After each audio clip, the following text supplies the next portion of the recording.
ეთერის ახალი სეზონი და ახალი რეალობა ქართულ პოლიტიკაში. ივანიშვილი და სააკაშვილი მალე თანამდებობებს დატოვებენ. მე ჩემი ვისაც შევასრულე და მეც მივდივარ რამდენიმე კვირის შემდგომ, როდესაც საპრეზიდენტო არჩევნები დასრულდება. ის აპირებს საქართველოს პოლიტიკას წასვლას მას შემდეგ, რაც და საერთოდ ემთხვევა მისი და ვლადიმერ პუტინის მოთხოვნა. მიხეილ სააკაშვილს გაუჩინარდება პოლიტიკიდან შეიძლება ცხოვრებდეს. რა ვითარებაში ვინ აიღებს პასუხისმგებლობას ქვეყნის მართვაზე? ვინ იქნება ივანიშვილის შემცვლელი და მომავალი პრემიერ-მინისტრი? ვინ გახდება ქვეყნის პრეზიდენტი? რაბედიელის კოალიცია ქართულ ოცნებას.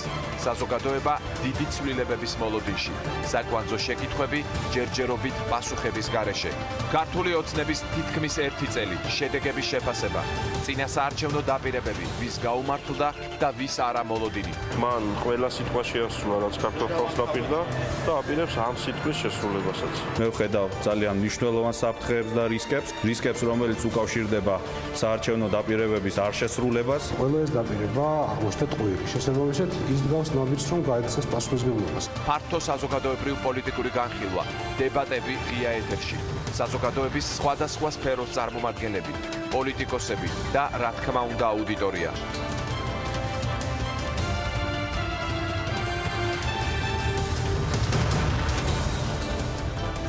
საღამო მშვიდობისა, თქვენ უყურებთ ახალი სეზონის პირველ ღია ეთერს.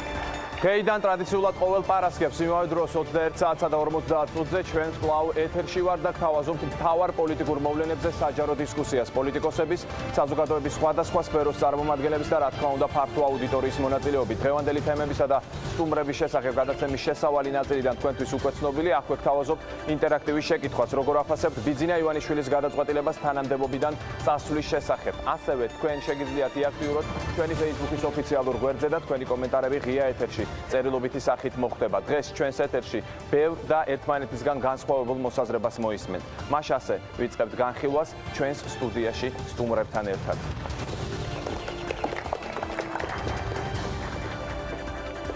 მოგესალმებით ყველას, ძალიან დიდი მადლობა გადაცემაში მობრძანებისთვის. მივესალმები ჩვენს აუდიტორიას.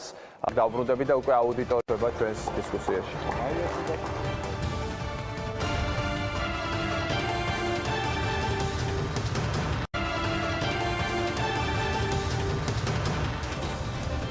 ჩვენ კვლავ ღია ეთერში ვართ და ვიდრე სტუდიაში მაგიდასთან სტუმრებს დაუბრუნდებოდეთ, ჩართვა გვაქვს ჟურნალისტი ირმა ინაშვილი, გასცემს ჩვენ შეკითხვებს პასუხს. მოგესალმებით, დიდი მადლობა გადაცემაში სტუმრობისთვის.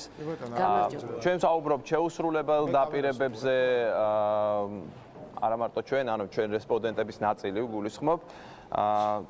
გარკვეულწილად ვაჯამებთ ამ 9 თვიან, 10 თვიან პერიოდს, რაც ქართული ოცნება არის ხელისუფლებაში. თქვენი მთავარი შეფასება რა იქნება ამ განვლილ პერიოდიდან გამომდინარე? ვიცი, რაზეც საუბრობთ, იმიტომ რომ გულდასმით გისმენდით მთელი 1 საათის განმავლობაში და ეს არის აბსურდის თეატრი, რაც ხდება ჩვენს ქვეყანაში. და რაც ხდება ჩვენს ირგვლივ საერთოდ და რატო არის აბსურდის თეატრი? ტარდება ეს არჩევნები, ჩვენ დავამარცხებთ რეჟიმს, შემდეგ ჩავატარებთ საპრეზიდენტო არჩევნებს და აუცილებლად დაინიშნება ვადამდელი საპარლამენტო არჩევნები. მაგრამ ჩვენ დღეს ვხედავთ, რომ ეს ვადამდელი საპარლამენტო არჩევნები არ აწყობს უკვე არც ქართულ ოცნებას და კოალიციას, რომლის ძალიან ბევრი პოლიტიკური პარტიის წარმომადგენელიც პარიტებებზე, რაც აქამდე უნდა ყოფილიყო გადაწყვეტილი სამართლიანობის აღდგენა. ხალხმა იმიტომ მიცა ბიძინა ივანიშვილს ხმა კონკრეტულად და ხალხმა იმიტომ აირჩია ქართული ოცნება კოალიცია, რომ სამართლიანობა უნდა აღდგარიყო და არა კოჰაბიტაცია და 1000 სისულელე. რაც ჩვენ თავს მოგვახვიეს. გასაგებია, ქალბატონ მაია, დიდი ხანი გაცრავა. გაიკავეთ. თქვენზე ემოციური ვარ დამიჯერეთ. კარგი, ქალბატონ მაია. ეხლა ნათქმეა თუ შეიძლება. ხმა მაგ იმის დარა დაინგრევა. არ გადამრიოთ. ძალიან ხო ნუ მანიპულირებთ თქვენი ხო იმითი. უკაცრავად სტუმარს მივცეთ.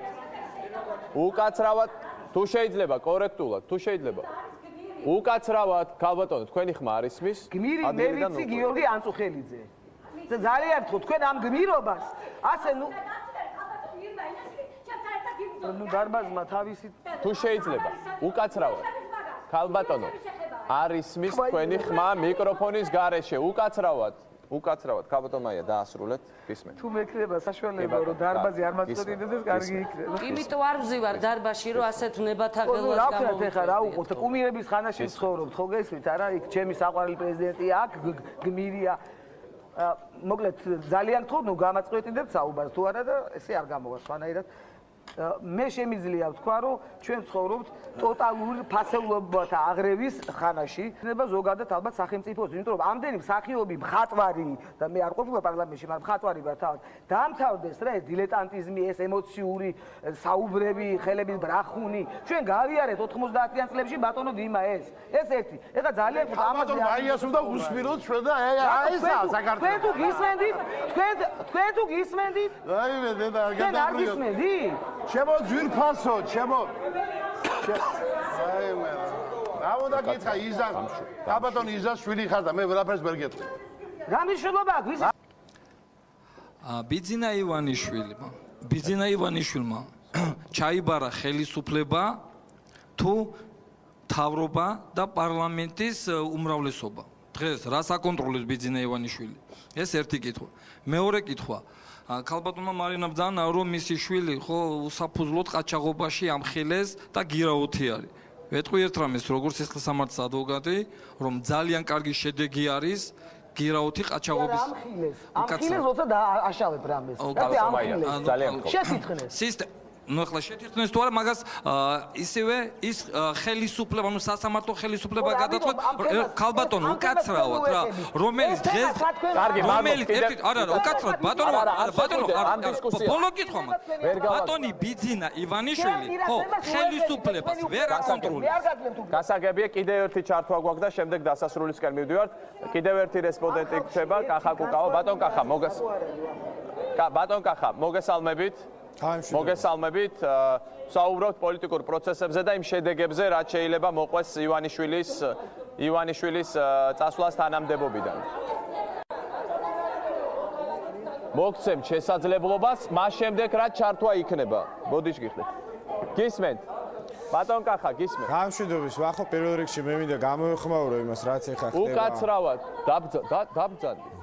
დაბძანდი ქალბატონო ქსურთ სიტყვა მოგცეთ? ქსურთ? მაშინ უნდა დაბრძანდეთ და დაელოდოთ. უნდა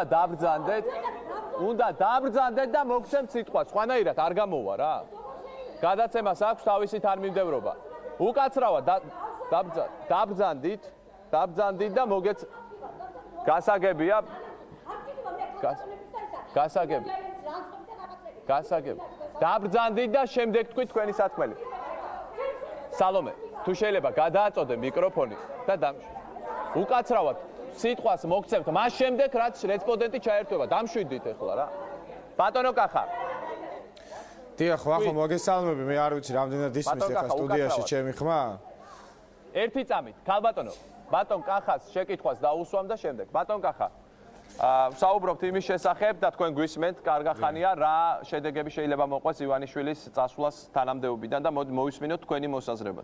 კი ბატონო, მანამდე მე მინდა აუცილებლად გამოეხმაურო იმას, რაც ხდება ახლა აუდიტორიაში, ეს ნამდვილად არ არის სასიამოვნო, ეს ნებათაღელვაა და ეს არის მე ვფიქრობ იმ ყველაფრის შედეგი, რომ საქართველოში არის შეფერხებული მართლმსაჯულება, რომ კანონი არ კანონობს, როდესაც არსებობს ქვეყანაში მართლმსაჯულების დეფიციტი, ბუნებრივია, რომ ეს პროცესი გადმოინაცვლებს ჯერ ტელესტუდიებში და შემდგომ შეიძლება გადაინაცვლოს ქუჩაშიც, ამიტომ მე ვფიქრობ, დრო არის სახელმწიფომ, პროკურატურამ გააკეთოს ის, რასაც ქვია სამართლიანობის აღდგენა, ვიდრე ეს ყველაფერი არ მიიღებს უმართავსახეს და ვიდრე ლინჩის წესით არ მოხდება საქართველოში მართლმსაჯულების აღდგენა. ეს დაგვაბრუნებს ჩვენ ნამდვილად 90-იან წლებში, ამიტომ ერთ-ერთი პირველი პრიორიტეტი, რომელზეც სახელმწიფომ უნდა იზრუნოს, ალბათ არის ის, რომ ქვეყანას სჭირდება ახალი მთავარი პროკურორი, რომელიც რეალურად შეასრულებს იმ ფუნქციებს, რასაც პროკურატურას აკისრებს კანონი. რაც შეეხება ჩემ შეკითხვას პრემიერ-მინისტრთან დაკავშირებით. პრემიერ-მინისტრის გადაწყვეტილება მე მიმაგჩნია, რომ ცალსახად არასწორი გადაწყვეტილება არის.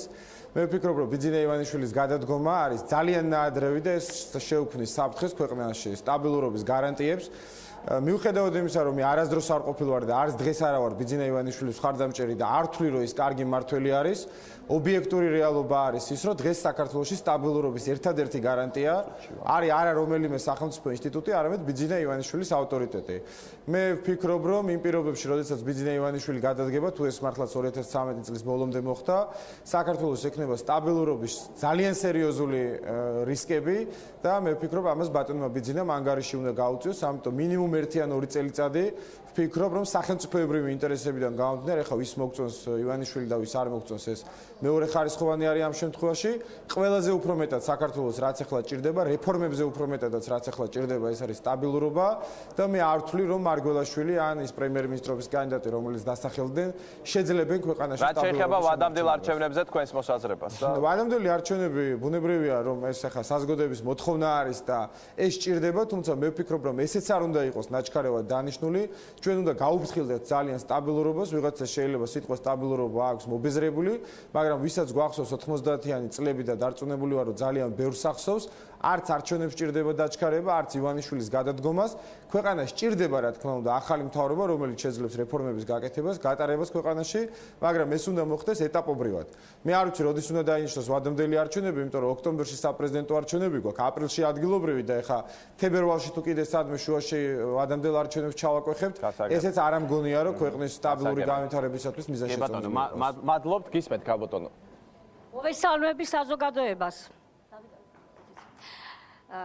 იცით რა, ძალიან დიდ ბოდიშს მოგითხოვთ, მე შევეცდები დაწყნარებულად ვისაუბრო, ყველას მოგისმინეთ აქ აბსოლუტურად, მაგრამ აქ ჩვენ ვზივართ და მომის ვეტერნები და ძალიან გთხოვთ, მოგვაქციოთ ყურადღება, აქ ზის ძალიან ჭკვიანი საზოგადოება, ძალიან ჭკვიანი ახალგაზრდობა, ნაცნობი სახეები გაქვთ, ჩვენ არ შევთანხმებულვართ აქ, რომ ჩვენ მოვიდოდით, მაგრამ შევხვდით ერთმანეთს აქ.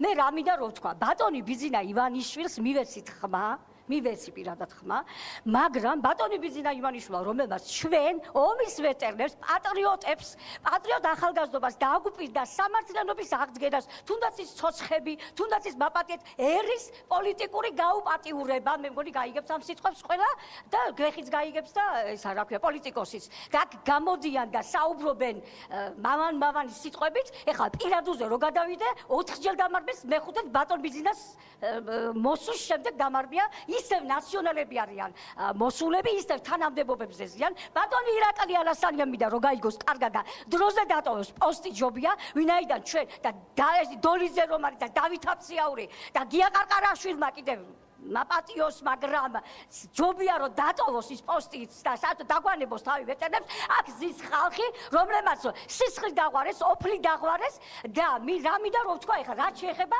ბატონო ვახო თქვენს დასმულ შეკითხვას, მინდა უპასუხო, მე ვარ განადგურებული ოფიცერი, განადგურებული და ისე მომწერა, ისა რაც შემპირდა პირადად ვესაუბრე მე ბატონ ბიძინა ივანიშვილს, მე არ მინდა ის პირადი საუბარი გამოვიტანო. ბატონო ბიძინა, თქვენი საუბარი მე არ მინდა, თქვენ რა მესაუბრეთ Skype-ში, რა გესაუბრეთ პირადად რეზიდენციაში წინ მე არ მინდა ეს თქვა, იმიტომ რომ მე არ ვარ ესეთი ადამიანი, მე ვარ მეგობრული ადამიანი და შემიძლია საიდუმლოების შენახვა, მაგრამ თქვენ შემპირდით რომ სამართლიანობას ახარგენთ, თქვენ მთელს ერს შევკვირდით, რომ სამართალი აღდგებოდა.